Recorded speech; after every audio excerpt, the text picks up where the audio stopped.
I'm Josellie Rios from Funimation, and this is One Piece at a Time. I'm your host and a social media producer. And in celebration of the One Piece anime's 20th anniversary, I'm watching the show for the first time, and every week, a seasoned fan rewatching the series will join me in exploring each episode following the Merry Route binge guide. So come on board on this adventure starting right now.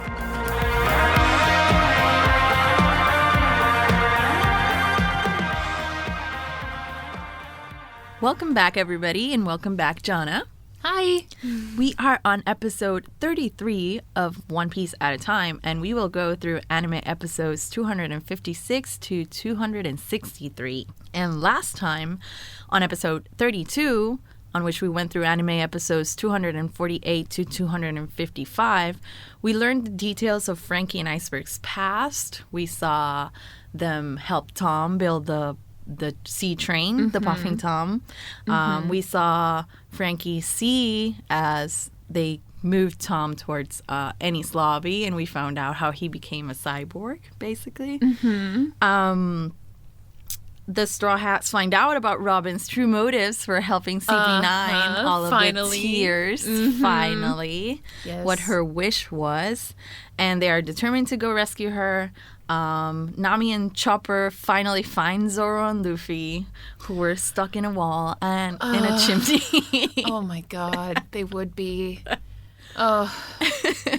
And then they all leave on Rocket Man, which is another sea train, towards Eni's lobby. And that's where we left off. Oh my god. So on this episode, we'll just see what happens next. There's so much. There's so much. So let's just get to it.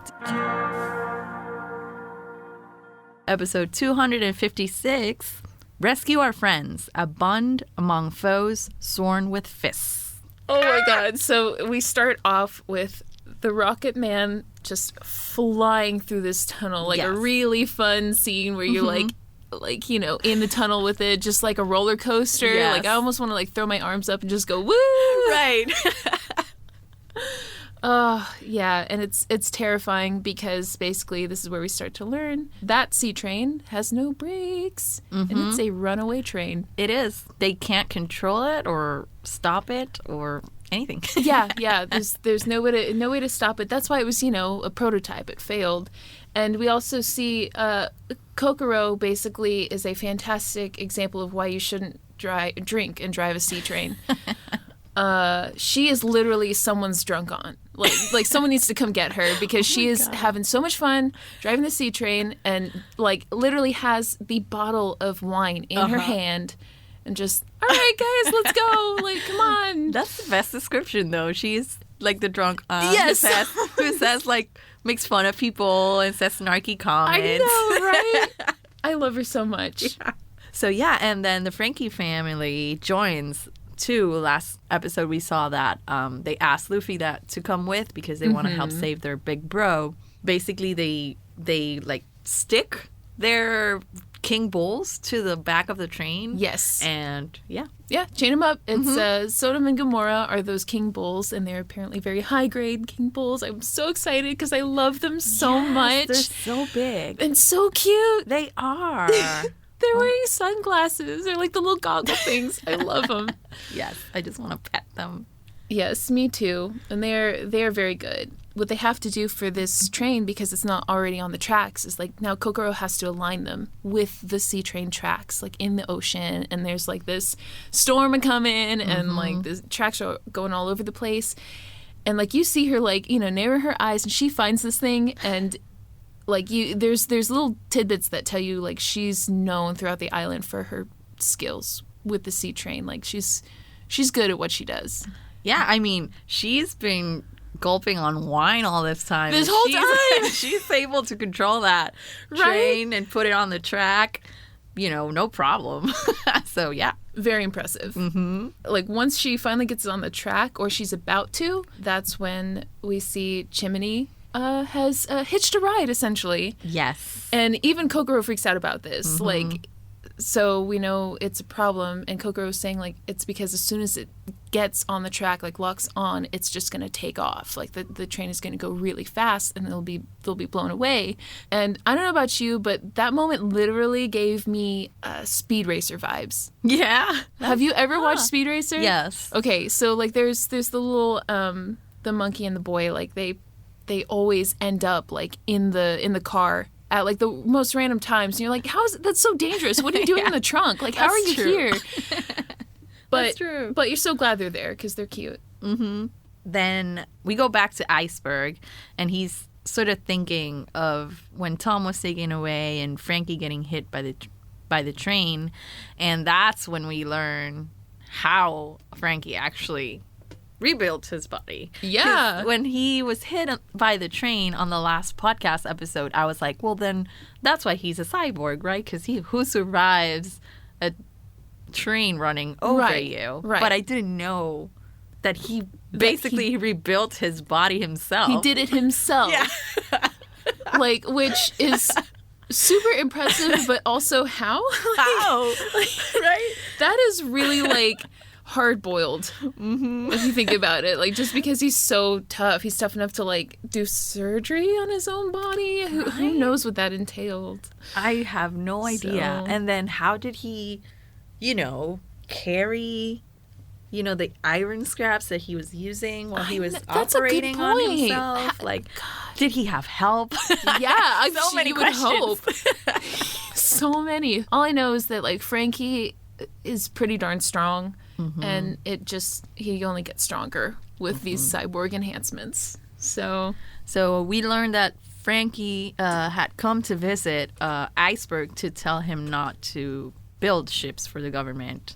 Mm-hmm. Because at least I think because of, the government clearly is corrupt. Mm-hmm. And I think he feels like he's helping them. Like Iceberg is helping the people who took their Tom away. That was, I feel like, I don't know what you think, but at least to me, when Iceberg, well, clearly he doesn't stop, right, making these ships. Right.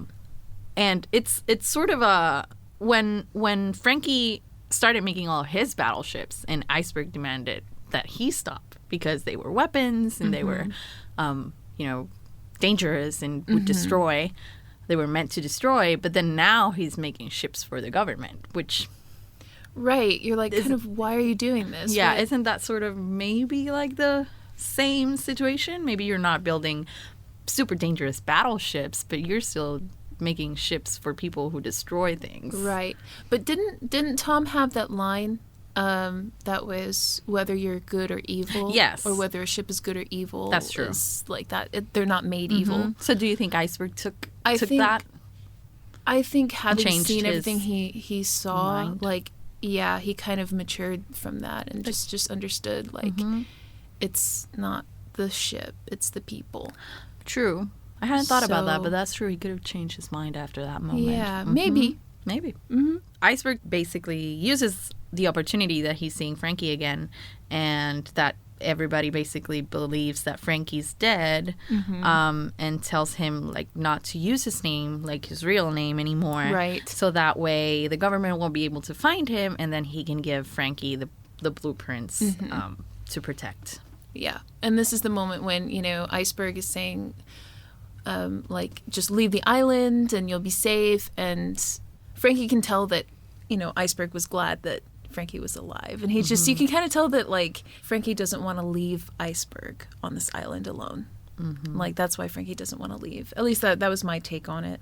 And also, I think Iceberg's decision to stay and continue making the government ships is partly because he knew he needed to stay and kind of guard the blueprints. Probably if he just stopped doing that, the government would suspect him or go after him. Who knew what they would do to the island if he left? That's true. Those are all very good points. Yeah, who knows? So back in Rocket Man, there's more people here than we thought. Polly, also, we had seen that he was also hiding. Yes, some Galley-Law guys. Yeah, some Galley-Law guys.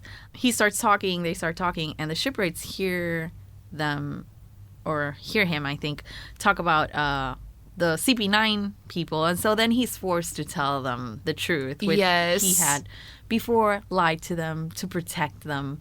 And they're so surprised. I felt bad for shocked. them. Yeah, they're super shocked. Well, they were sitting there acting like they knew the secrets and whatever. And no, once he told them, like, because they apparently just assumed it was some other, like, back alley guy on the island who was doing all the bad stuff. And no, it was the galley law guys. Basically, they all kind of talk and decide that, you know, their beef, they're going to put apart, you know, aside their beef with the Frankie family, because they all, you know, they all want the same thing, which is to rescue their friends. Well, a point here is that, like, they were all fighting each other at first, and then Luffy is the one who comes in here and shows his really great leadership skills and says, hey guys, there's no point in fighting because we all have the same goal. Yeah.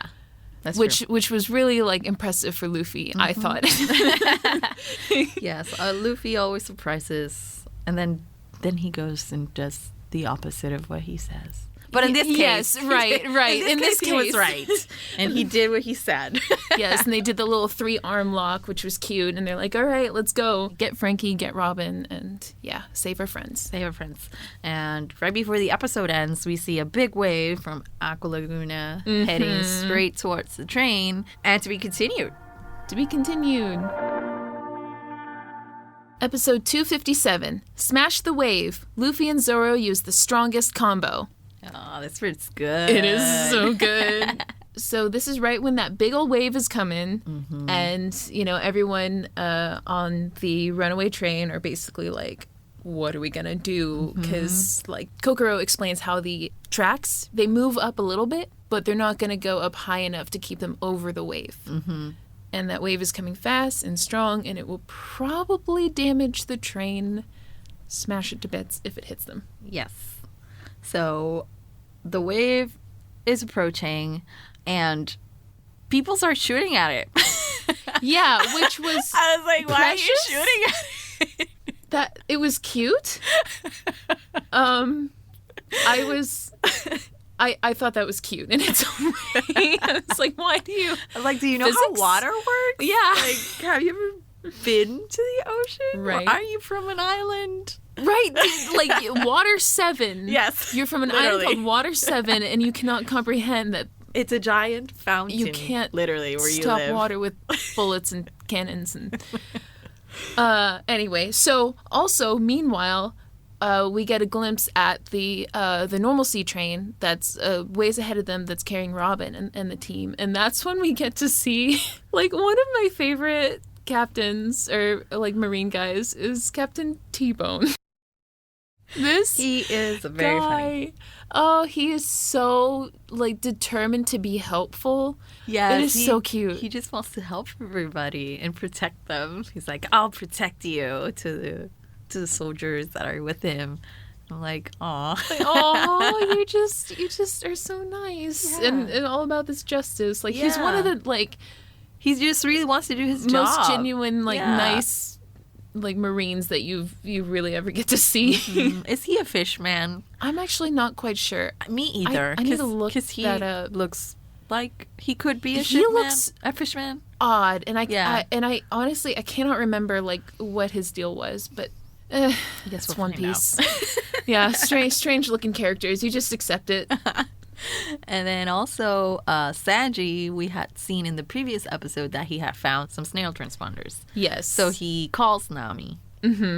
So that's when we go back to the train. Yes. And Luffy's like, tells the Frankie fam, like, hey, we got this, guys. Right. We got this. Right.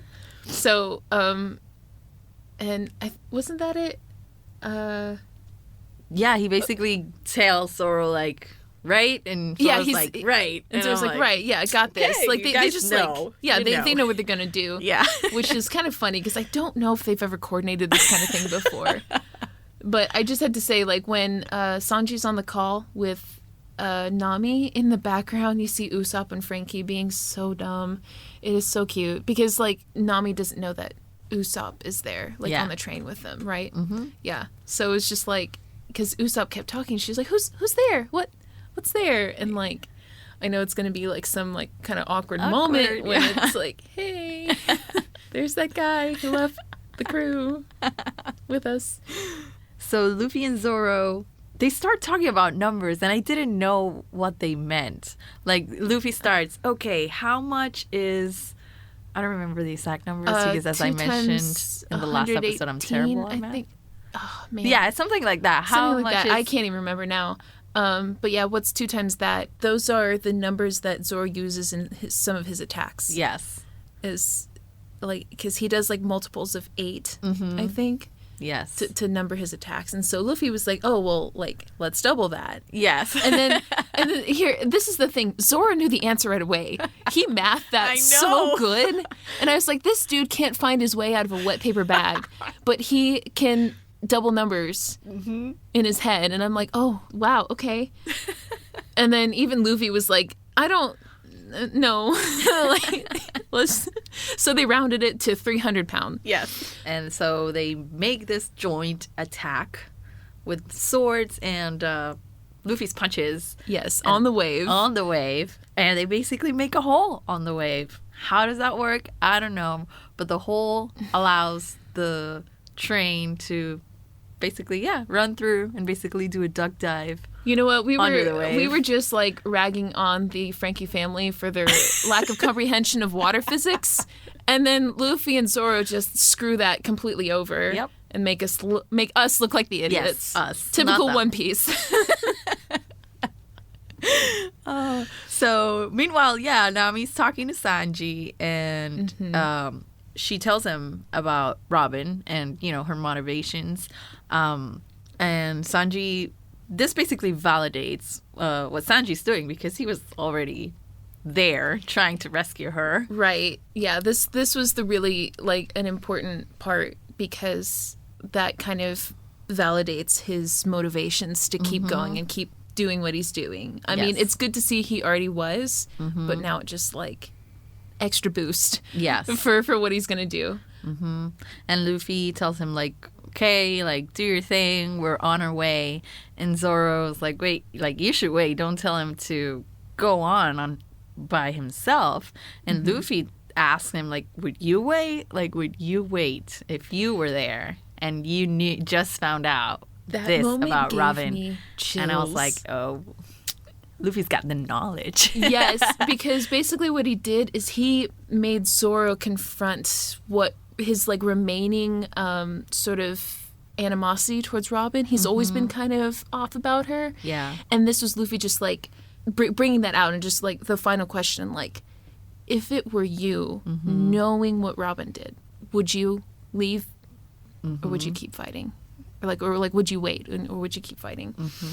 Oh, it was so good. And Zoro himself is just like, you see his face. Yeah. He's just like, you're right. Like, oh, and he agrees with Sanji. He agrees. Like, and he even tells him to, like, be careful or something. Yeah, I know. Like, and I was like, oh, he cares about him. Oh, yeah, Sanji even tells him, like, thanks for worrying about me, Mosshead. I know. Bromance. Bromance. It's wonderful. It's a love-hate relationship. It is.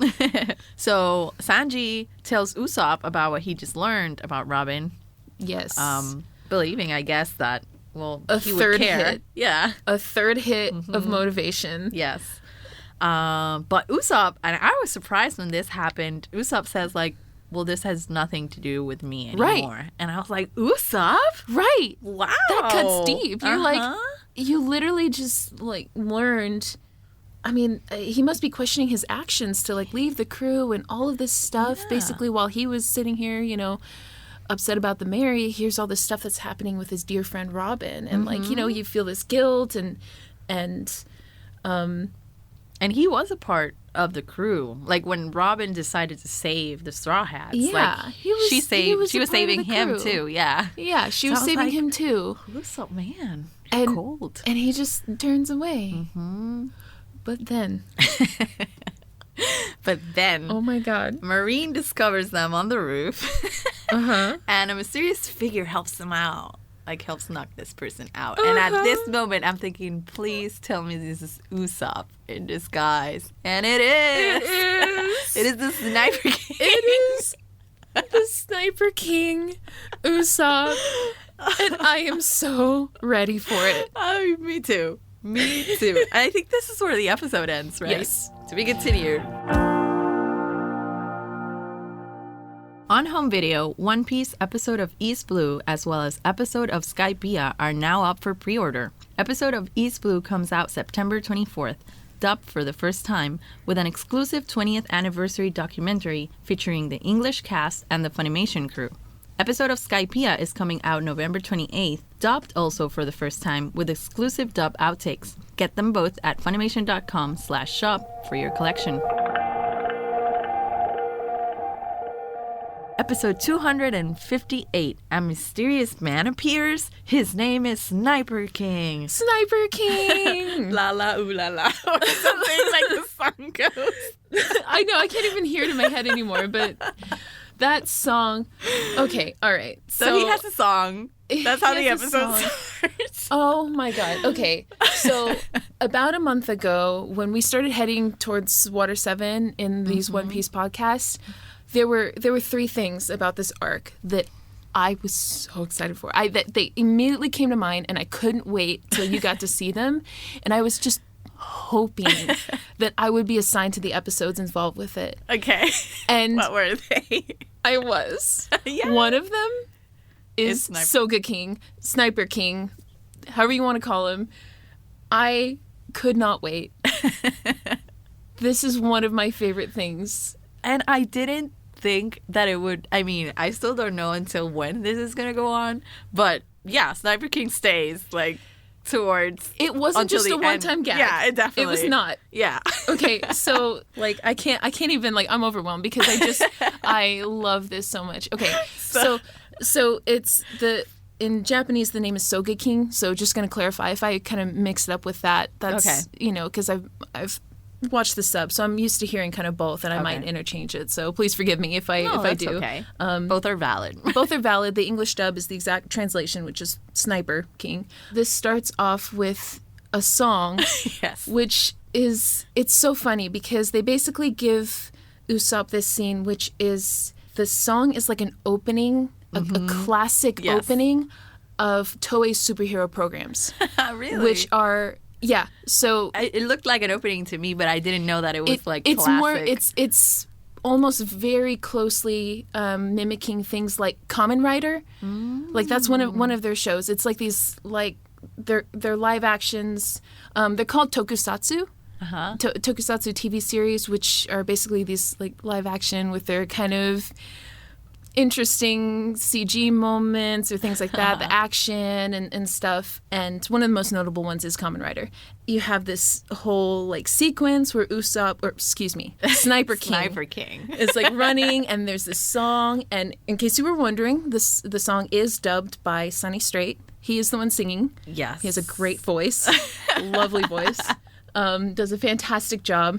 And then at the very end of it, you have this logo come up, this little triangle logo, yes. And that's actually designed after the old Toei logo, like over the ocean and stuff. They have, you can look it up, and like that's how it used to come up in on screen.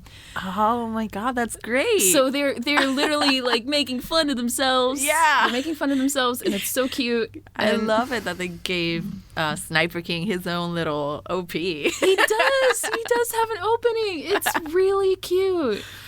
Then this is the most hilarious part to me.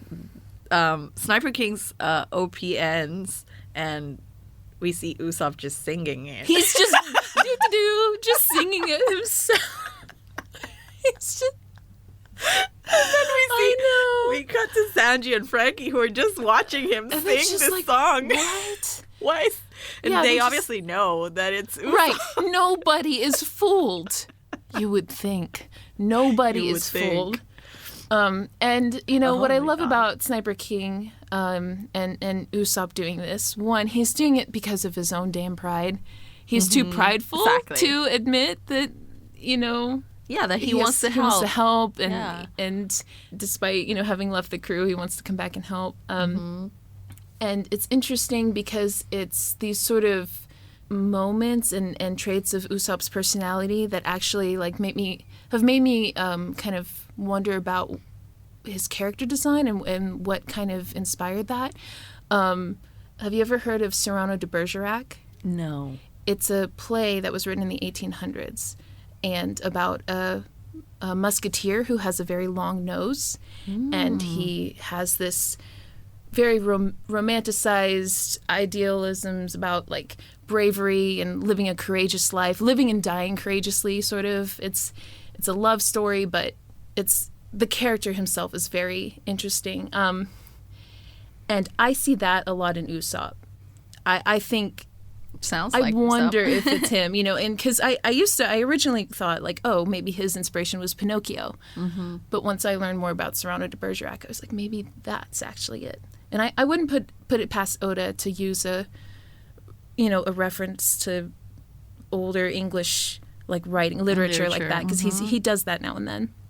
That's so cool, though. Yeah, it is really and it neat. makes all the sense. Like it's my theory. I don't know this, but it's like maybe I'll have to look more into it. I know. I wonder if anyone out there has opinions on that too. If you do, let us know.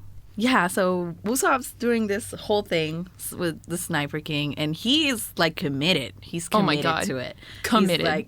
He's like, Sanji and Frankie are like, well, okay, and they start planning, and Usopp's like, well, don't you want to know anything about me, stranger?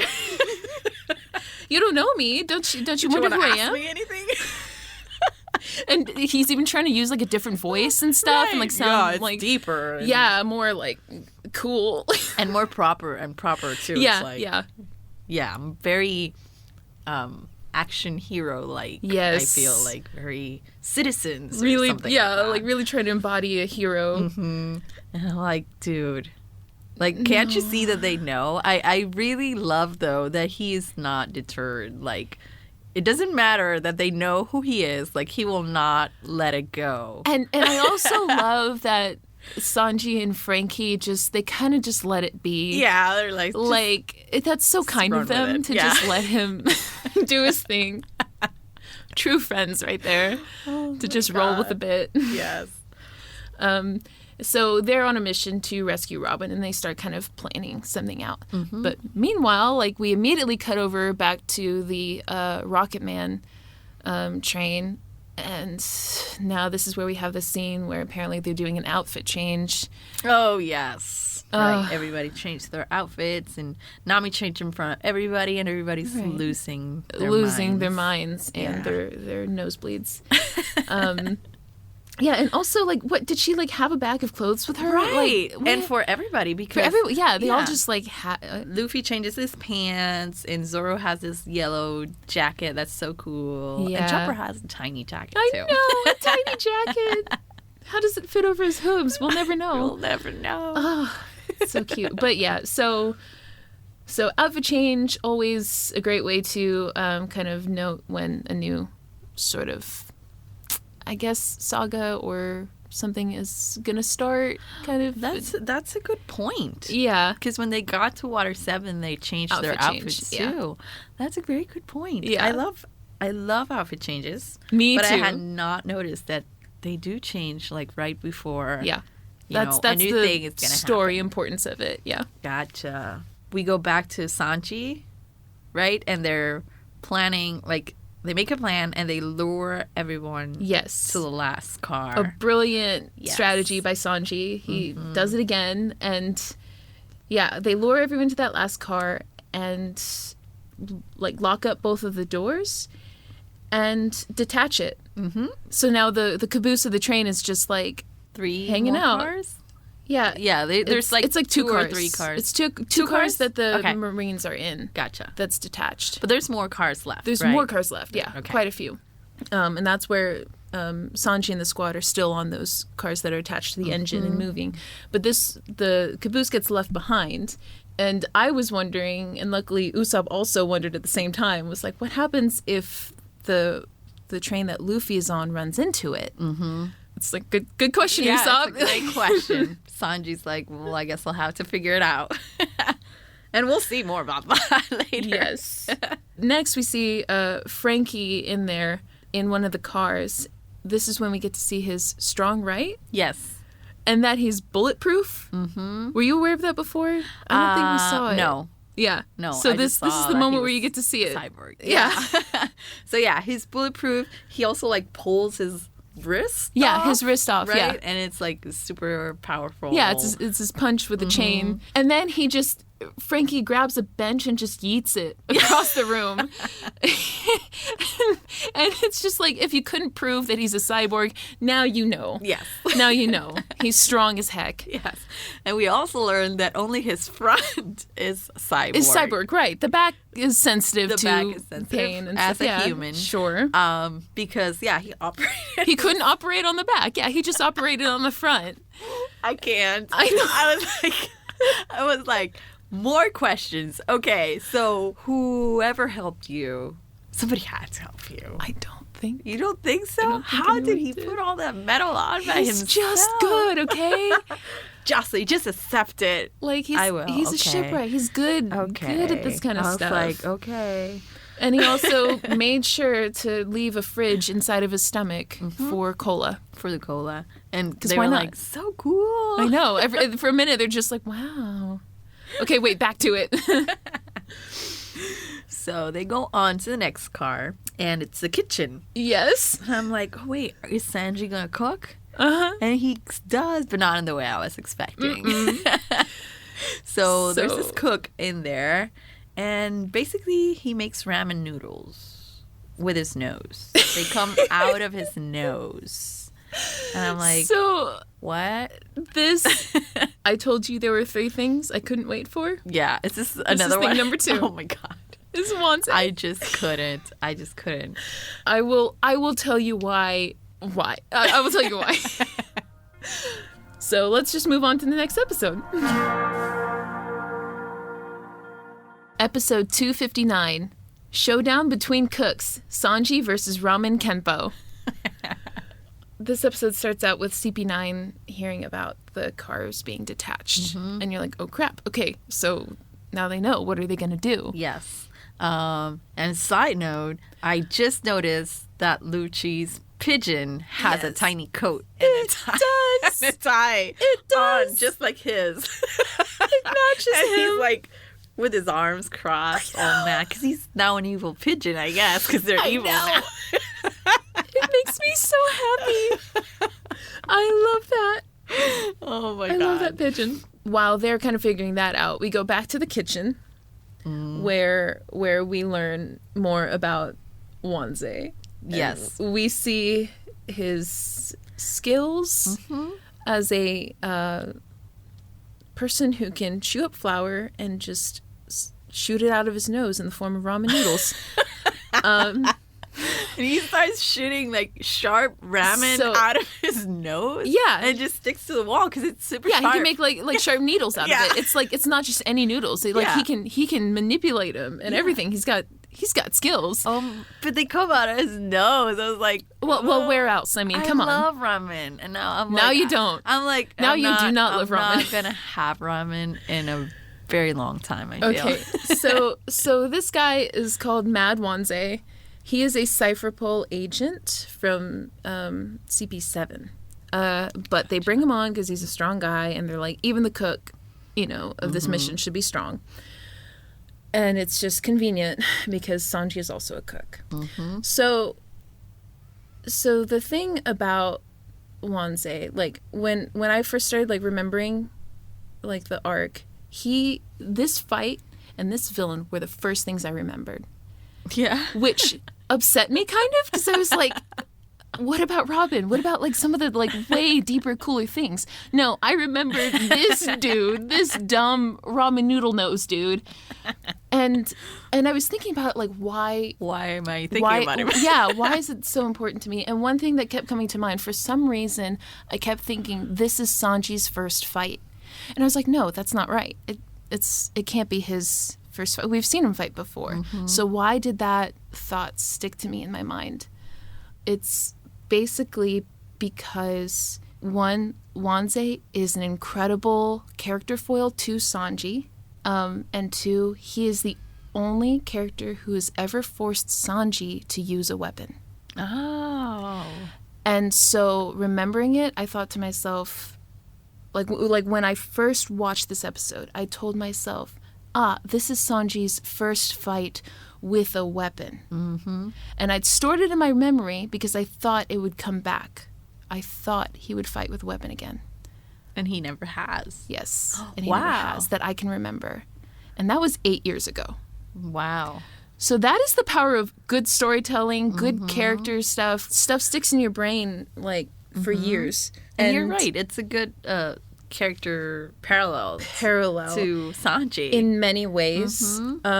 So you'll kind of notice this as it goes along, but there's visual stuff. Wanze makes all these comments about, like, Sanji's eyebrow and how it's curly and it makes him dizzy and, like, throws him off. And it's so dumb because Wanze has the 2 swirls on his cheeks. Mm-hmm. There's a lot of visual similarities. And then later when he gets, his, like, noodle body armor. Yes. All the stripes and the shapes of that, it's also mimicked in Sanji's clothes, too. He has, like, the pinstripe jacket at the same time. That's true. You get the visuals. But he's a complete foil in that, like, Wanze, like, is using food as a weapon, and Sanji would never waste food. Yes. And he uses kitchen knives as if they are weapons, and that's against Sanji's values completely. It also, I feel like also maybe his character design, his face, like Sanji's supposed to be like this handsome man. Yes. And this is very good point. Completely non-handsome man. Yes. And super proud of it. Like, right. Like we'll learn in a bit, I think. I'm not sure if it's in this episode, but it's a little later. Yeah. Like, and he is really proud of his face. It's very interesting. So, yeah, let's take a look at this fight. So Wanze, like, starts going at Sanji. And Sanji's trying to get through with it. He's like, I'm in a hurry. I have somebody to save.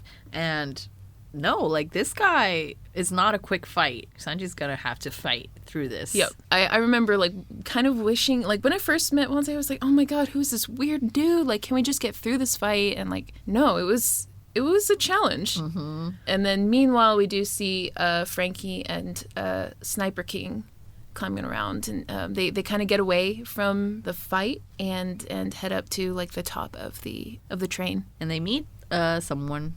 Mm-hmm. Nero, who we had learned before is the newest member of CP9. Yes. So we know that they're gonna fight. And then back at Rocket Man, Nami's wondering where Luffy is, and we see that Luffy, as always, is doing something dumb, something stupid.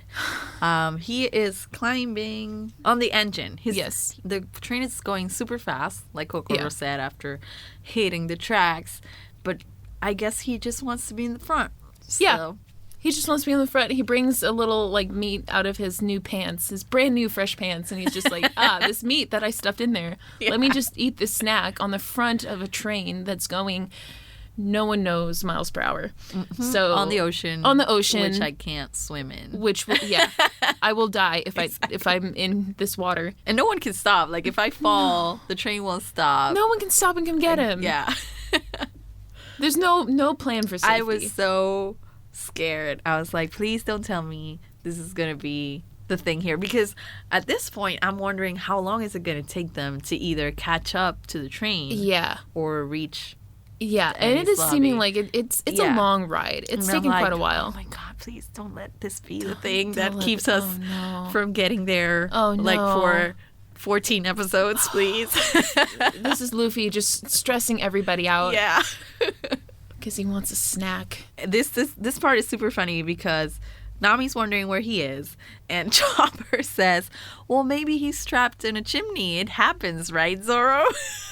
Oh my God. And I'm like, well, look at Tiny Chopper being all sassy. Throwing shade. Throwing that reindeer shade. Zoro starts choking him. And I'm like, you unhand him right now. I know. Get your hands off Chopper. We go back to Sanji's fight with Wanze, and he gets his arm stuck in the noodles, and... Right, because he's wearing this noodle suit, this giant noodle suit. Right. Wanze makes this noodle suit. I don't know. How does he make it work? I don't like... I guess it's attached to his body. Yeah, he just has this skill beyond our comprehension. Yes. This is kind of what starts to force Sanji to, I guess, think outside the box. Like, this is the thing where, like, it's starting to trap him, because if basically, if Sanji's legs can get stuck, then what is he going to fight with? Right. And he's getting his ass handed to him. He really by is. a noodle suit. By a noodle suit. So, he definitely has to think of something. So that's when he stands up and he grabs these 2 really absurdly long kitchen knives. Yeah. And you see him, handling the knives, like swirling them around and looking so cool with them. And he says something like, a chef must fight without using his hands or knives because those are sacred. Mm-hmm. I love this. Because this is really where you get to see Sanji fight with weapons. Like his true skills with knives. Like it's beyond comprehension. It's great. It's great. And so, he basically says, well, I don't use knives. Like, knives should be used for cooking. Exactly. Not for fighting. But since we're in a kitchen and you're using food as a weapon, then I guess I'm allowed. Right. There's an exception because food is like what this Wante guy is. Like, his armor is all just noodles, so why not chop it? And then we go to the roof, and Frankie is fighting with Nero. Yes. And Usopp gets an idea to use octo shoes. Yes, the octo shoes, which are so cute. Yes. So he leaves Frankie with Nero and makes his way to Robin to through the side of the train, and she looks at it, like she looks to her side and just sees this face, this ugly like mask face thing. With like nose bent on the window, like that would have terrified me. Because you're in the middle of the ocean. In the middle of the ocean, completely dark, a storm's a coming, and you're just sitting there on this train, and suddenly just like face, like, hey Robin, like, oh, she has nerves of steel that she didn't scream because I would have. And then immediately the first thing she says is, "Long nose, is that you?" Like. Usopp, come on. She immediately recognizes him. Like, don't even try.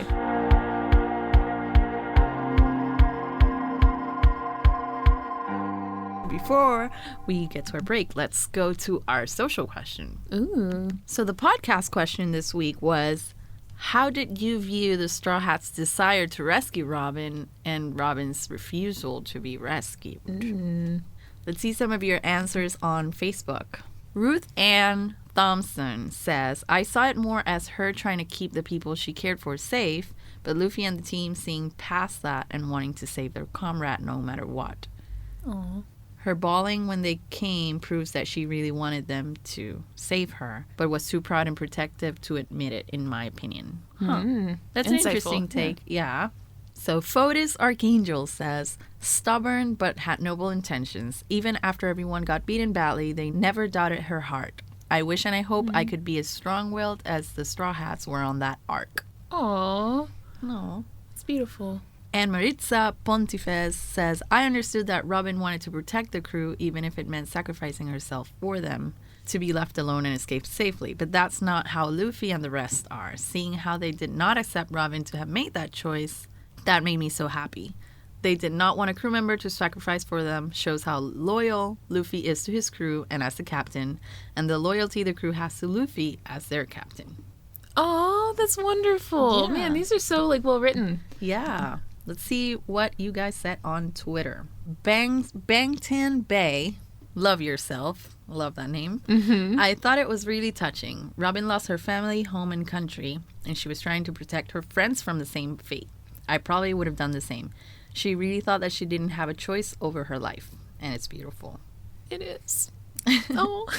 Didi Knox says, I love that Robin hasn't been with the crew that long, but they still consider her one of them and are willing to face whatever danger for her. And even though it's a bit frustrating to see her try and push them away, in the end it makes sense why she takes so long to come around. This may not be a totally fair reaction, though, because I knew about Robin's backstory before I had actually seen Water 7. That's fair. Okay, that's fair. Yeah. Those were all great answers. What do you think about, Robin's insistence of them leaving her alone because that's her choice?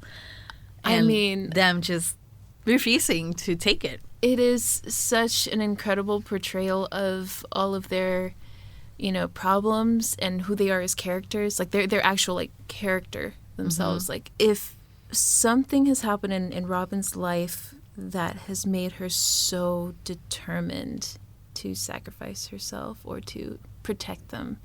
You know, it's gotta be rough. You know, to get to this point, and then for the entire crew to be so they believe in her even when she doesn't. That is incredible. Yes. You don't even find that in real life, like all the time. Like you got your wonderful friends who do that, but that's a rare thing. Yeah. And it's a wonderful thing. To me, and I think I mentioned this on the last podcast episode, it reminded me a little bit of Nami's arc with Arlong. That's a good point. Where she doesn't want anybody's help. Right. She just wants to, deal with this thing herself.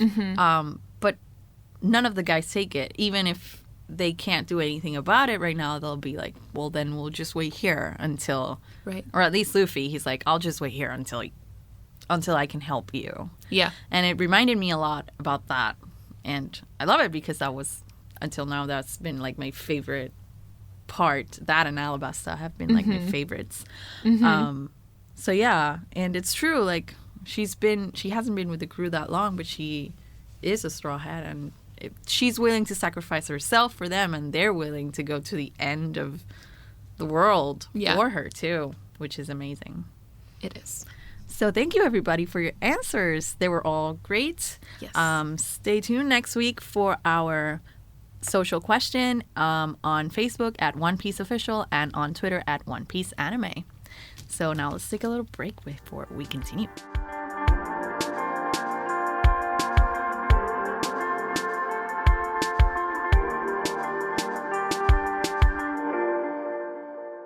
Episode 260, Rooftop Duel, Frankie versus Nero. On this episode, we begin back with Sanji fighting Wansei. He's still fighting him with the kitchen knives. Yes. And he's even making comments about it. He's like, oh, wow, I'll gotta give it to him. He really takes care of these knives. Yeah, he was impressed. Yeah, he's like complimenting his cook. Right, as a fellow skills. chef. Yeah, exactly. Does, And yeah, that's when he just straight up chops this guy up. He just like completely goes at it and like dices him to like all his little arms and everything just gone, which was super impressive because he like then has it on the plate and you're just like, oh, he even plated it. Yeah. Like, wow. Can't just, go to the trash. Yeah, you can't. I mean, you can't just make it sloppy. It's nose noodles. No one's gonna eat it. Exactly. But like, if you're gonna cut up noodles, you might as well plate them. Sanji, damn it. So we go back to the roof where Frankie is fighting with Nero, and he's having a hard time because Frankie is super strong. But then suddenly he realizes that Frankie has a weak point. Yes. Which is his back, of course. Right. Because he's not a cyborg on his back. Which Frankie then, like, turns around, and this is literally called his ouchie finger. I don't know if you caught that. No, not at all. It's called his ouchie finger, and he takes the little cap off his finger and, like, shoots the other guy. I didn't catch that. Yeah, no. That's the name of it. Oh, wow. So I guess that's, okay. I can see that there's a theme. Yes. Here.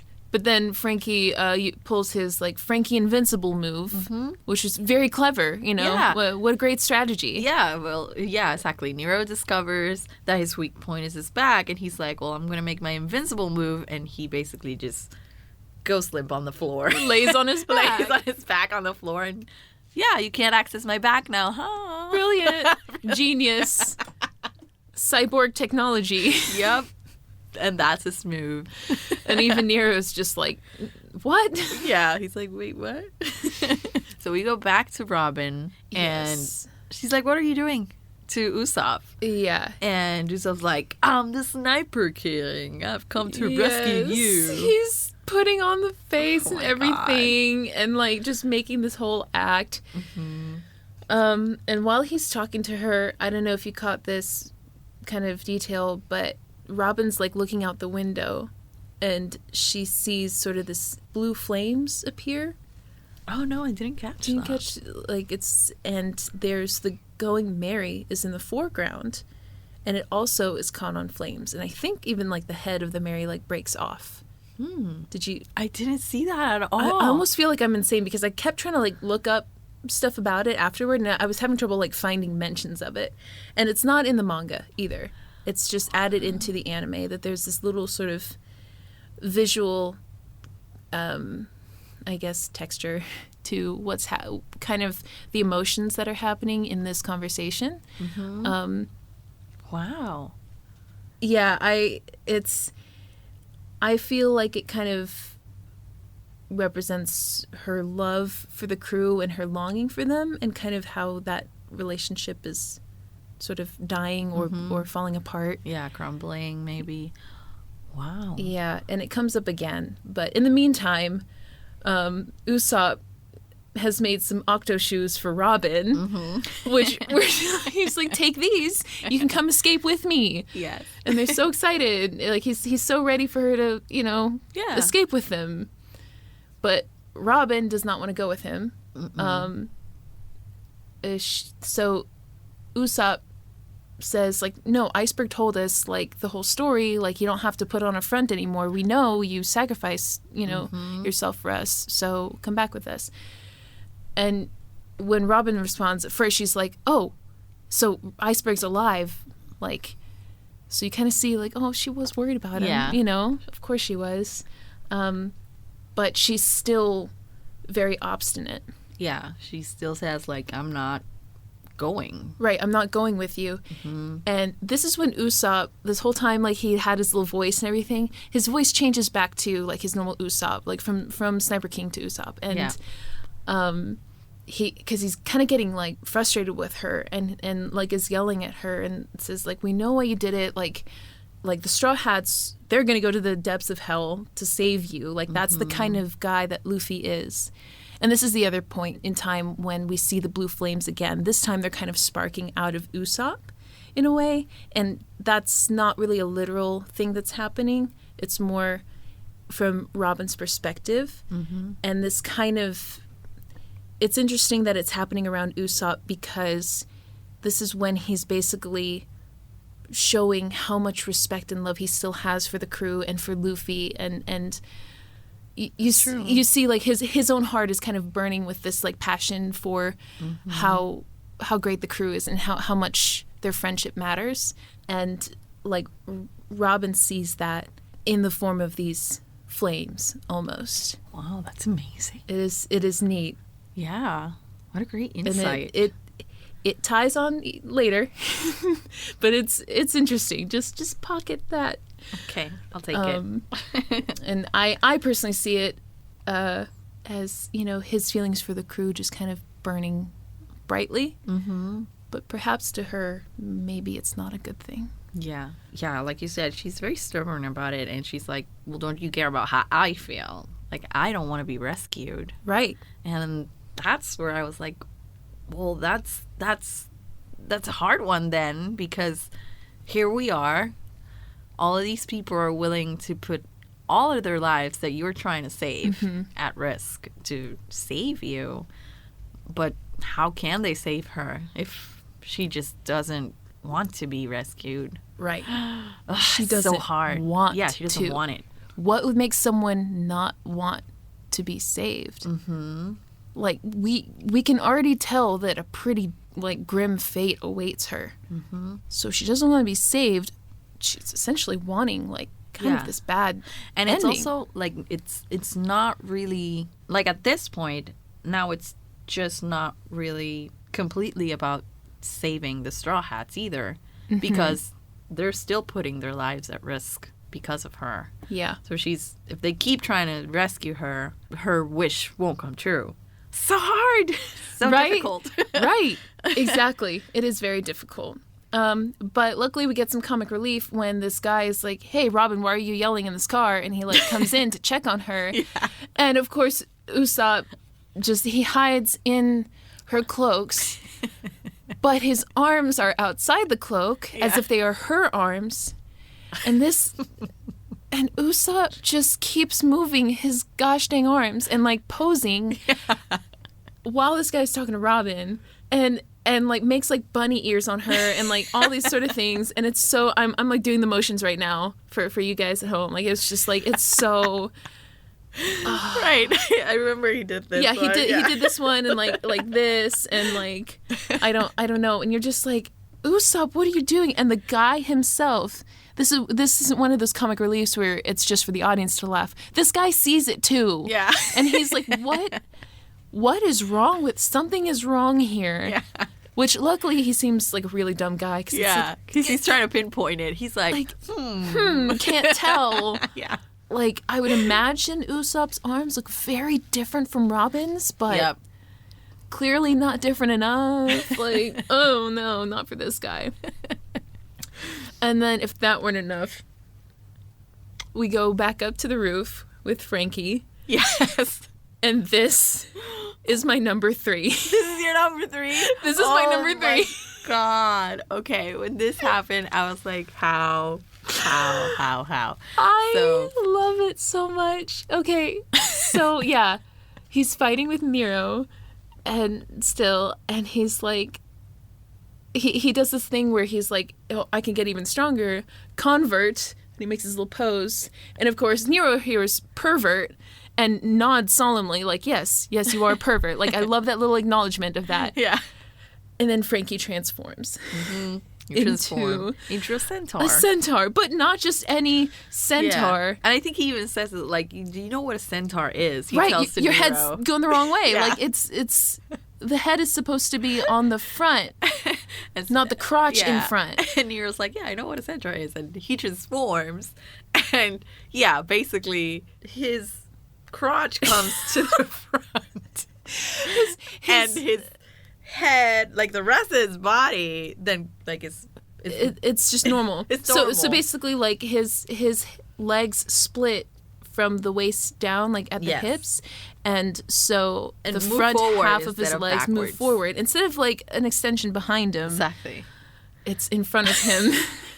And he is so proud of this. He's super proud. It's so weird. And he even like jumps, and it's like this weird like pose or something. It's just like centaur, and I'm just like. And Nero's so confused. He's like, "Wait, your head is supposed to be on the front, not your crotch." All of us are just like, "What? What is this?" And I have to this day never forgotten this move that Frankie can do. Crotch centaur. Crotch centaur. Like, can you imagine this guy who's like probably half dead from like a train, piecing himself together, and he's like, gee, what can I do to make myself extra strong? Well, you know what? That actually makes sense. Why? It all makes sense now because he couldn't operate on his back. So if he's laying there, how can he make a centaur that goes backwards? That's true. He can only make one that goes front. You just cracked it. I cracked the centaur crotch. I hate everything about that statement. Can we please delete that? Please don't delete it. I hate my life. No. Oh my God. That was hilarious. I hate it. Oh, but I love it. This is One Piece. Yep. Oh my God, I'm crying. Yeah, you will never forget this. Nope. 8 years later, I still remember all these things. Okay, moving on. We're back at Rocket Man. And they reached the cars that were left behind, the ones that Sanji detached. Yes. And I think Luffy sees them from afar, right? Yeah, they spot them a ways ahead of time, luckily. So, yeah, the Rocket Man is, like, heading towards the Puffing Tom's caboose, and everyone is like, oh no, what do we do? Like, we gotta, like, get some cannons or something. Like, everyone's, like, just, like, scrambling because they were wondering, like, are our friends on it? Right. We can't just blow them up. If we hit them, if we run into them, like, our friends could die. Mm-hmm. So Luffy just launches himself across all this ocean, open water. Again. No hesitation. Just let me fly to my doom. Mm-hmm. I'll just go check it out. Just check it out. And he does. I love when he lands in there. He just busts into the train, and everyone's just like, huh? Like, who? What? What just happened? And he's like, oh, like Robin, where are you? Yeah. And Usopp. Like, he just throws that in there. Like, even Luffy's pride is getting to him in this, which is, it's cute. And he's not even, faced or anything. He's just like, okay, let me look for my friend. Yeah, So, like, there's a lot of Marines in here, Right. And he's just like, oh, meh. So he determines that none of their friends are on there, and he sends a signal back to to Zoro. To Zoro. It just does like X, like it's all good. Yeah. And like this is when the Frankie family is like, okay, like we gotta like cut through it. What are we gonna do? And like Zoro's just like, okay, got it. What are they gonna do this time? But so this is when like Zoro gets his swords out, and he says the line, this like amazing dark line, which is, the ego of the entropic world shall be rent in twain. Two-sword style sword draw, Rashomon. Which is a really interesting line, because he's talking about ego being rent in twain, and this whole like thing is about everyone's prides getting in the way of stuff, which was true. I thought that was interesting. And also, so Rashomon is actually a famous short story written by Ryunosuke Akutagawa. And it is a story about the moral ambiguity of theft. So, like, if you steal something to feed yourself, are you wrong? Are you right? Kind of thing. It's a very dark sort of story. So this moment when he just cuts everything in half, and like it was interesting and a cool move. Yeah, and also super badass. Yeah, he just basically just cuts through the carts. Just slices like butter. Them. And like all the people on there, you see them just like shocked. Yeah. Like, what just happened? Yeah, I was wondering what's going to happen to them, but then I saw that basically the split-up carts were turned into boats. Right, you were worried too. I was a little worried too. And it's just like, oh, little boats. I don't want the Marines to die. It's not their fault. That's their job. But luckily the Marines, they have a bit of hope for, themselves, which is T-Bone. Exactly. And then by the end of the episode, we just see, like, Rocket Man continues on the tracks, and they pass through a Sea King that's also cut in half. Right. Like that. And they're like, wait, who did that? Right. And Zoro says something. He's like, someone's waiting on these tracks. Someone who can do this. Who can cut through a Sea King. Cut through a Sea King. So Zoro knows someone is waiting. Someone who is strong enough to cut up a Sea King. Yes. And to be continued. To be continued. Episode 261, Clash, Demon Slasher Zoro versus Ship Slasher T-Bone. Yeah, so this is where we see what, Zoro is like looking for out there, and it is T-Bone himself running on this track to catch up with the train. And I'm literally like, dude, you really think you can just catch up? Like, yep. He is that determined to help. It is so precious and dumb. Nothing stops this guy, clearly. And this is when we hear of why. Like, he's clearly a really like badass guy, because even the Frankie family, like when they do see him coming, they're like, oh my gosh, that's the Ship Slasher T-Bone. Like, he has a nickname for himself specifically for slashing ships, which I thought was so pointed. Like, what is the worst thing that can happen to the guys on the Rocket Man right now? Oh, put them in front of a guy who is known for cutting ships in half. Exactly. Yeah, it's bad. It's bad. And this is one thing I wanted to point out. So Zoro and Luffy cutting down the wave when it was first coming for the sea train. Like them blasting through that, and then Zoro blasting through the caboose like it was nothing. And then this, where Zoro basically cuts right through T-Bone. Like, it's a really cool, like, scene where they're, like, fighting, a really good fight scene. Yeah. But in the end, Zoro wins. And every single time that these things have happened, they've been built up, one with the Frankie family, who we as viewers trust. Like, they know a lot more about Water 7 and Enies Lobby and this kind of stuff. They seem to know more than we do, or we kind of feel they do. And it builds up with them being terrified of what they're about to hit. And then every time Zoro and Luffy are just like, meh, it's nothing. Meh, right. Just slice through like butter. And this does two things in the story. One, it shows us, their determination to get through to their goal, which is a repeated thing that they're saying. Yeah. Like, really cool, like, leadership, like, goal management. Like, it's really cool. But it also, what it does is it sets us up so that the next time that they do get stopped is whatever stops them is going to be way more impressive to us. Mm-hmm. Like, it just builds up their next enemy. Mm-hmm. And that's basically so that we're all confident with them right now. But that's true.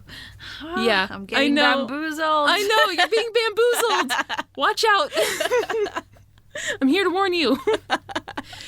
But then again, of course, if they do overcome their next challenge, that means they're even stronger. True.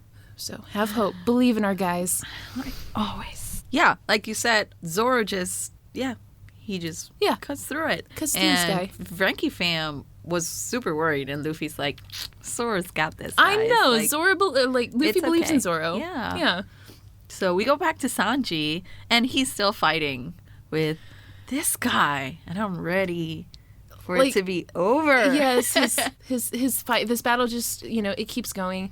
But a funny part does happen here that we mentioned earlier, and is Sanji kicks this guy so hard that he changes his face. Like he basically pops his eyes back on his head, and he now has a handsome face. Yes. And he's so mad about it. He's so upset. He's so upset that he doesn't, like, his teeth are perfect. Right. His eyes are weird little beautiful. Tube eyes. The goggle he even shape sparkles a little bit. He's a perfect Bishonen. Yeah. And it was funny here because he makes the line like no, give me my individuality back. Which, it just kind of illustrates why all these characters in One Piece are designed to be so crazy, and they're not the typical anime Bishonen, is because they want them to be individual. Yes. But Wanze is to the extreme. Yes. Like, please, less of that. Less individuality. Less individuality. I much prefer the Bishonen face. So yeah, he pulls a poison hatchet, I think, and Sanji kicks him again. Yeah. And fixes him. He's back to his kicks him back to his normal self. Yeah. I think that's where he finally beats him, right? When he kicks him back to his through the door. Mm-hmm. Yeah, kicks him all the way into the door, and he goes flying through actually 2 cars, which is where CP9 is sitting. Mm-hmm. So we see from the perspective of the CP9 car, and we see Sanji at the end. And I'm like, ooh, he's so cool. So close. The tension. And then at the same time, Frankie the Centaur oh my God. pretends to fall off the train and captures Nero. Yes. And then he punches him through the train roof. He's like, now you'll see how powerful I really am. Yes. And he literally punches him through the roof. Through this metal roof of the Puffing Tom. Mm-hmm. And so now pretty much everyone is in this car at the same time. Yeah, so he falls down to where Sanji is, and they sort of fall in line. And then you see both of them, and I'm like, ooh, so cool, Yes, I know. It's just teaming up. Yeah, exactly. Teaming up. And gonna go kick some butt. And that's where it ends. To be continued.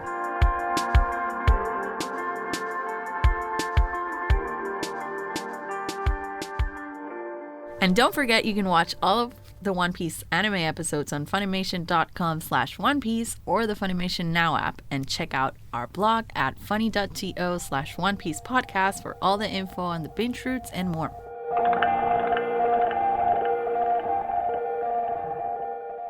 $262. Scramble over, Robin. A cunning plan by Sniper King. Ooh, Sniper King has a plan. Mm-hmm.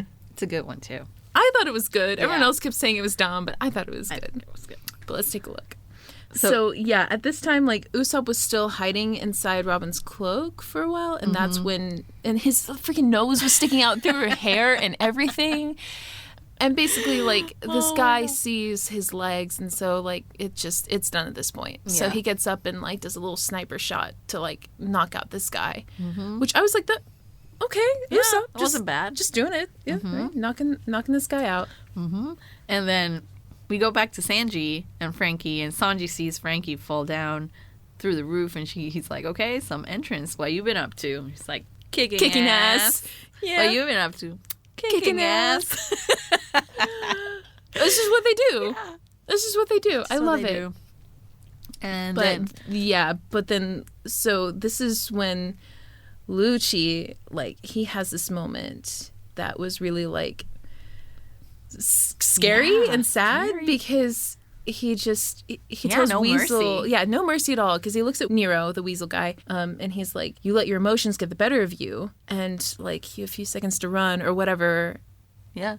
And he just offs this guy into like the water, right? Mm-hmm. That was a pretty grim thing to do. And then he was like, just tell whoever asked that he was too weak. He was too weak. Ugh, God. Sanji and Frankie, they come in. This is when Lucci is just talking to them about Robin and talking down about her and saying, like, basically they keep saying, like, Robin's better off dead. Like, she has this ability to awaken a devil is kind of how they paint that picture, and, like, she's better off dead. Might as well. Yep.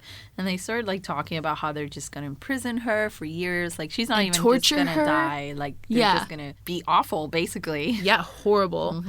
Like, Sanji's getting mad, and he's getting ready to attack Lucci, but that's when Robin comes into the room, and she's like fighting them.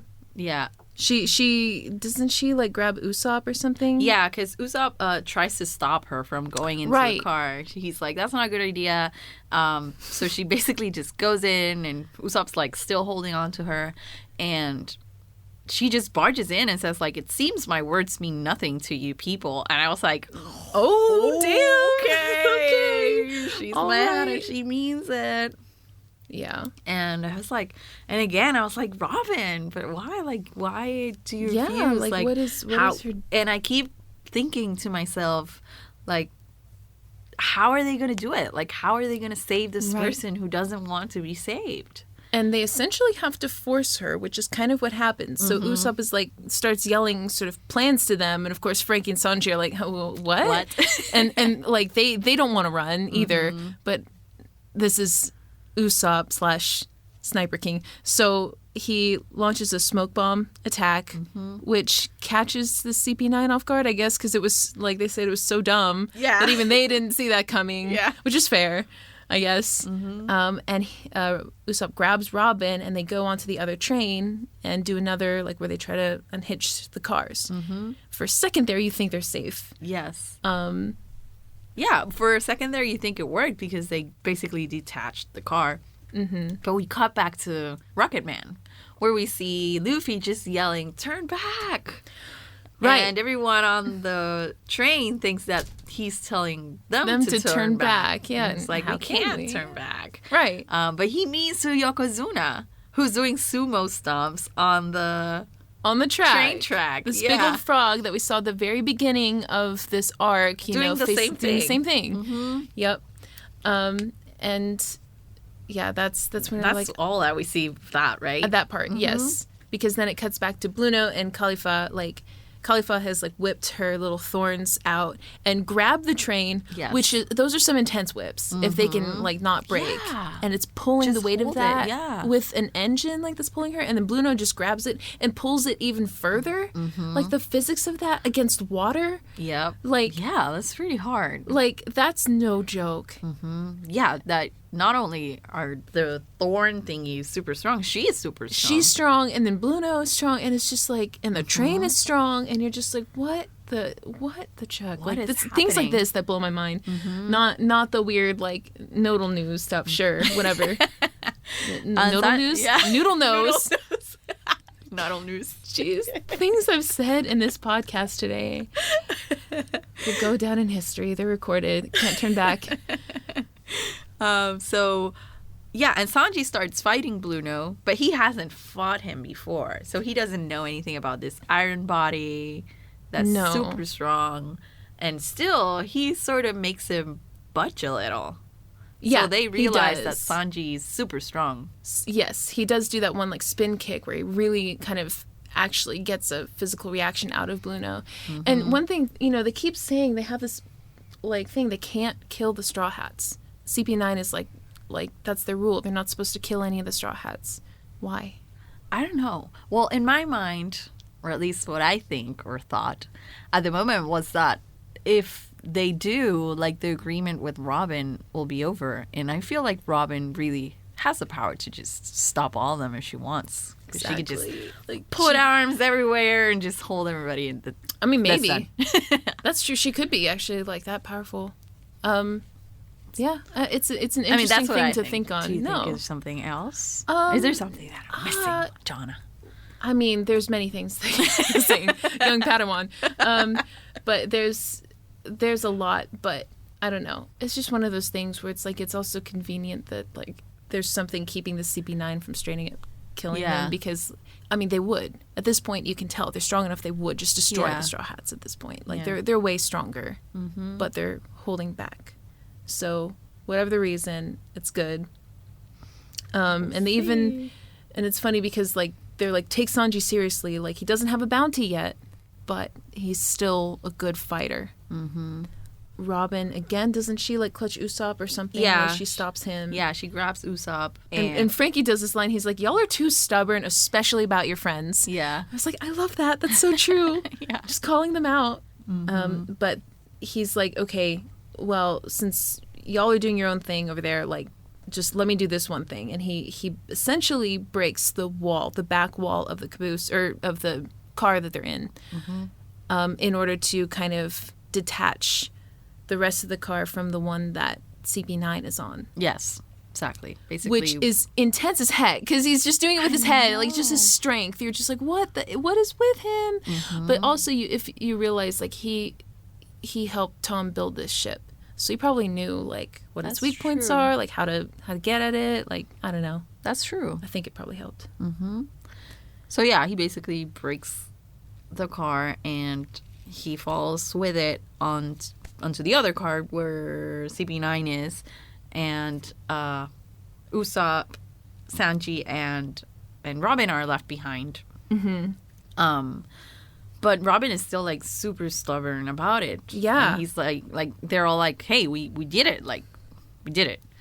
And Sanji starts like literally screaming at her, like, "There's no reason to do this, Robin. Like, we'll win. Like, we're doing it." Right. And he's saying, like, the Buster call doesn't matter. Exactly. The Buster call doesn't matter. We're going to win. And that's when Bluno opens the door out of nowhere. Yeah. Because when I heard that door, like, the hinge sound, like, right? I was like, no. Because I knew what was coming. You remember Bluno's door powers? And then, yeah, you just see him, because you see Sanji, and then behind him, the door opening out of nowhere, and Bluno just goes, "You're wrong." To be continued. To be continued. Episode 263, The Judicial Island, full view of Annie's lobby. So yeah, Bluno busts in with his door fruit powers, and like all this hope we all just had of like, okay, they're about to get away with Robin, and no, like I'd forgotten that he could do this. Like he's there on the ship.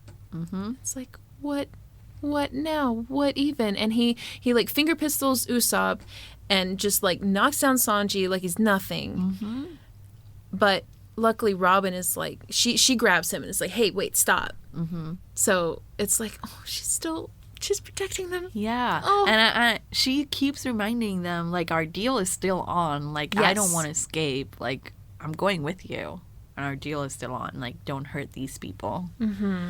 And Usopp, like, tells her, like, you're still hiding something from us. Like, and a pirate isn't allowed to leave the crew unless they have their captain's permission. So you know that Luffy will come for you. Like, you can always believe in Luffy because you're still part of the crew. And so this is the thing. I was telling you, this is a scene where as he is saying this, they zoom in on Robin's face, on her irises, and you start to see sort of a scene of flames appear in her eyes. Yeah, it's sort of like a town or a city on fire. Right. So right as Usopp is saying this, like, you can always believe in Luffy, she's picturing this from her memory.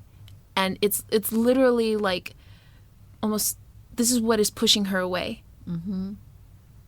All this time we're kind of saying that it's stubbornness, and I would say it's also fear. So this is when Bluno actually starts to explain it. He starts explaining it, and he says, Right. like, basically he's, like, telling himself that it doesn't matter what he says because that buster call on her home traumatized her. Right. That's what he said, at least. Yeah, it was very sad because, like, you see the scene of child Robin, like, in a bed, like, crying and stuff and all alone. And he basically says, long ago, an island was erased with the buster call, and only she survived, which you can tell that basically this homeland, everything she loved, was destroyed by a buster call. And so the thought of another person, like, believing in her, more people, like, who love her, scare her because she doesn't want that connection anymore because she keeps losing the people that she loves, or she's afraid of that. Oh, that's awful. I know. It's so sad. It's so sad. And I think that's why she's pushing them away, and that's how CP9 basically has her. Yes, exactly. They're basically using that against her because they're counting on her, on that being, like, her ultimate fear. Yeah.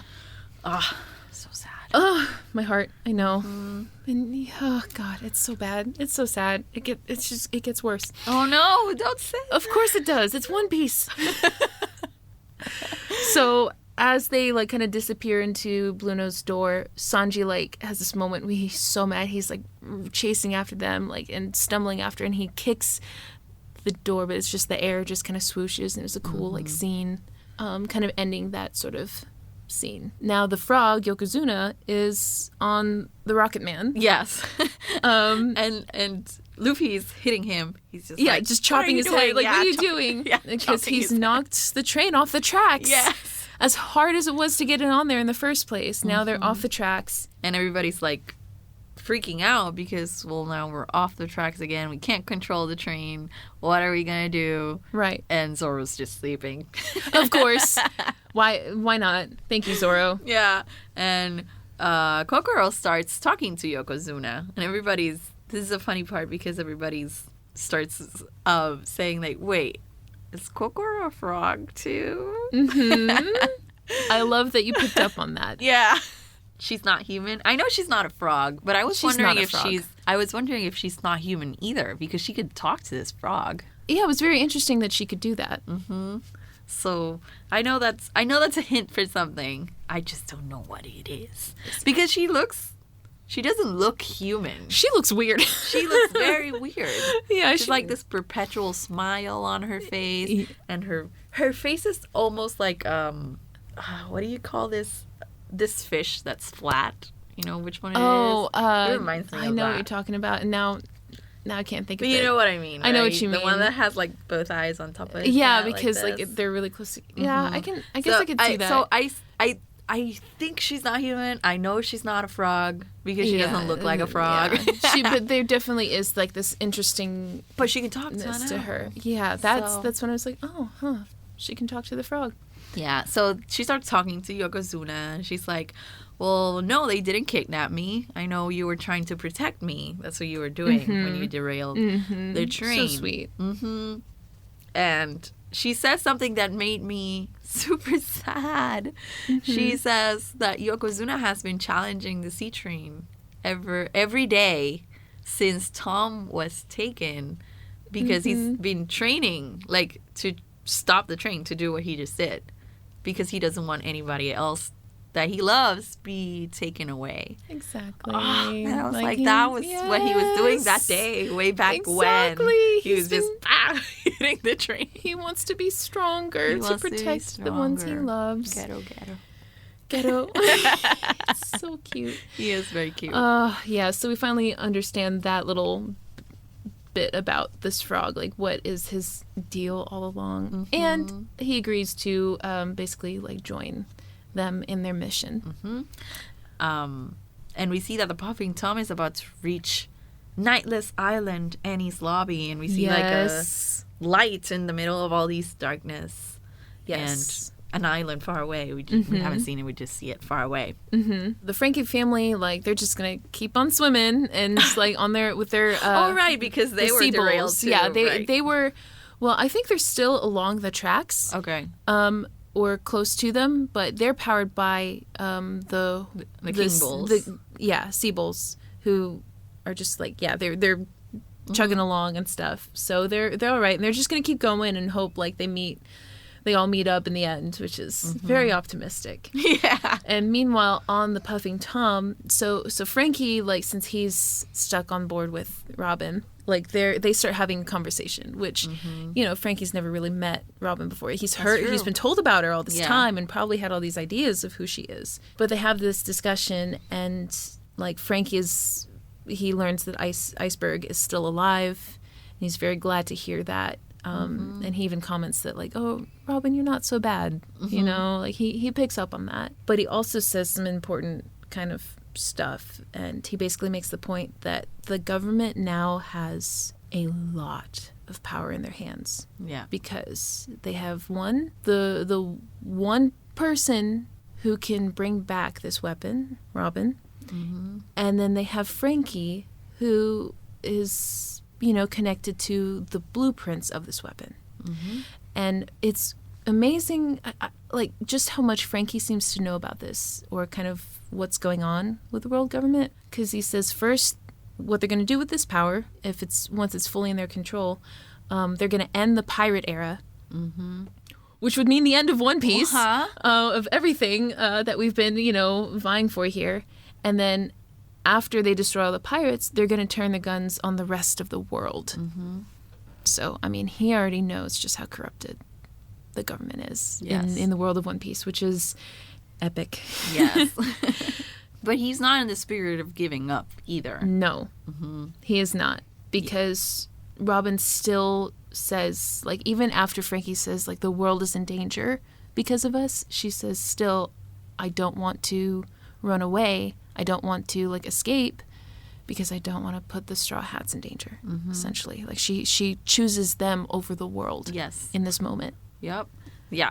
And we know, and she said this before, like, I don't know, last podcast episodes, one of those episodes, she said, like, if my wish comes true, like, I don't care if the world burns. And now we know that she meant it. She really literally means it. She really means it.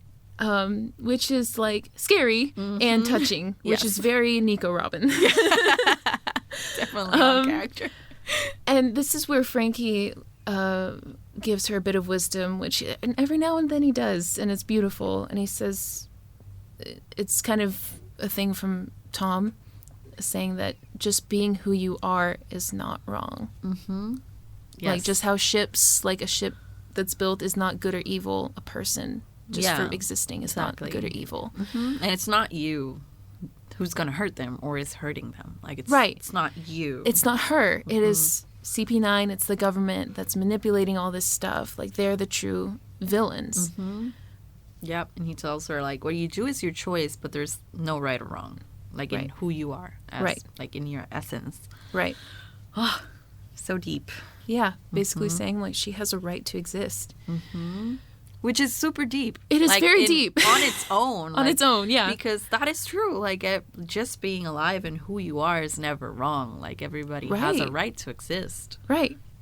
It is, oh, God, chills. I know. Goosebumps. It is a very beautiful moment. And I think this is around the time when we hear more about, like, Yokozuna and how he was challenging the train since Tom had left and stuff, and which was pretty... And then Nami, right? Nami finds a current. Yes, that's right. She finds the current, and so they're heading... they're back on track. Yeah. Nami finds a current that hopefully will take them towards where they need to go. Which is Enies Lobby, which we now finally get to see. Because the sea train arrives, the Puffing Tom. Yes. Now there's two sea trains. I don't want to get confused. I know, it's confusing. But the Puffing Tom arrives, and they all get off onto the port, and everyone is just like, who are those people? Like, whoa, like, and is that the Nico Robin? Right. Like, she is known. They're known, and so is Frankie too. Or it's more like he's just biting people and, like, making a scene. Yes. So they're just like, what's up with him? Which was very cool. But then here's the part I wanted to ask you. Like, they walk up the stairs and stuff, and, like, they all have this shocked face, like, what they're seeing. And so, you know, the camera pans around and shows us what's going on with the island. What was your reaction? How is this even possible? Right. Because basically the island is in the middle of a hole. Like, you just see like waterfalls falling down on a hole in the ocean. How? How is there a hole in the How ocean? is there a hole in the ocean? And then that's where it ends. And that's where it ends. I'm like, no. And you don't get to know the answer. I need answers. I need to talk to the person who picked the order of this episodes. Yes. And really, really wanted to cut me off on the best moment. I know. They know what they're doing. Oh, it's so good. They know. It's so good. And that's where it ends. That's the end. We're heading into the last stretch of the binge. We got less than 10 podcast episodes left. Really? That's it? I know. Oh my gosh. For the first season, guys. For the first season. Yeah, right. So now I'm wondering, like, what's my biggest concern right now is, okay, so the Puffing Tom made it to Annie's lobby, which is something that I was wondering, like, are they going to be able to catch up to it before they get to this place that it's so hard to get out of? And, well, they didn't. They didn't catch up to it. So Robin and Frankie are now at Annie's lobby. What are they going to do? How are they going to go into this fortress? I don't know. I just know that Luffy's going to go on and do something silly. Probably go on by himself at first and get lost. Fair. What other prediction? I don't know. It reminds me a little bit of G8. You know, this whole infiltrating, which I'm looking forward to because I really like that. Like that was the non-canonical event where they're going through that marine with base. Commander Jonathan and all that. I remember that. We did that one together. Yeah. So that reminds me of this a little bit, because this place is going to be full of Marines or Navy officers, and it's super dangerous, even more dangerous than G8. Yes. Yep. I think those are very, very smart predictions. Very, very insightful. What can you tell me, Jonna? Nothing. I can't tell you anything other than it's going to be so good. So good. I can't wait. So we really hope you enjoyed this One Piece at a Time podcast episode. Don't forget to check out the Funimation blog at funny.to/One Piece podcast, which will be updated constantly with the binge routes and everything you need to know. Also, head to our shop at funimation.com/shop and add One Piece Home Video to your collection. And for all things One Piece, follow us on Facebook at One Piece Official and Twitter at One Piece Anime. We want to thank the people who make this podcast happen. The creator of One Piece, Oda Sensei, Toei Animation, and of course everyone joining us on this journey, all you straw hats out there listening with us. And please rate this podcast wherever you're listening to it and share it with other One Piece Nakamas. And also, I'd like to give an extra special thank you this week to our audio engineers who've been kicking butt. They really have. Thank you, guys. The next One Piece at a Time will cover anime episodes 264 to 270, so be sure to watch on Funimation now, subbed or dubbed, and be ready. See ya! See ya!